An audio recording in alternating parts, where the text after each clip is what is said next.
Aku terlahir di sebuah kota kecil di daerah Jawa Tengah, dengan berembel-embel kota bahari. Kotaku terkenal dengan nuansa lautnya di ujung pantai utara Pulau Jawa. Kota Tegal. Ya, itulah sebutan untuk kota kecil ini.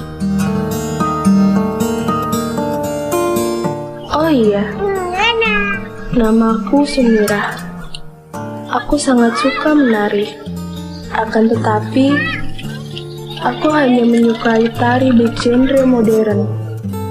Dan sekarang semua itu menjadi membosankan. Sebenarnya, apa yang terjadi hari ini? Bagaimana cara menghilangkan bosan ini?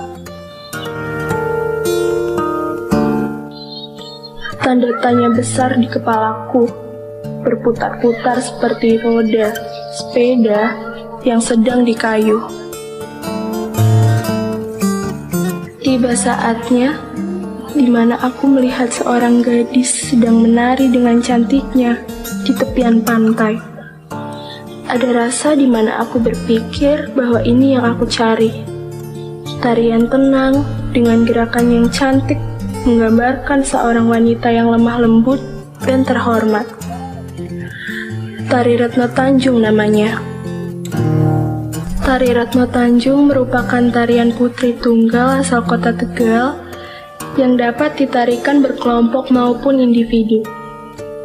Tari ini menggambarkan remaja putri yang selalu bersyukur atas rezeki berupa kekayaan alam laut yang melimpah yang diberikan Tuhan.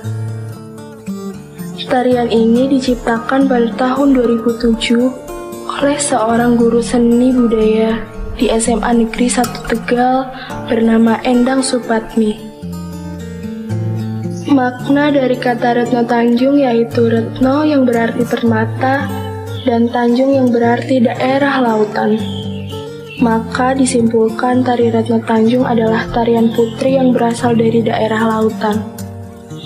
Tari Retno Tanjung ini juga mencerminkan kondisi masyarakat kota Tegal yang menggambarkan betapa pentingnya kebersamaan dan rasa syukur kepada Tuhan atas rezeki yang telah diberikan, yang serta untuk dinikmati dan selalu menjaga kelestariannya.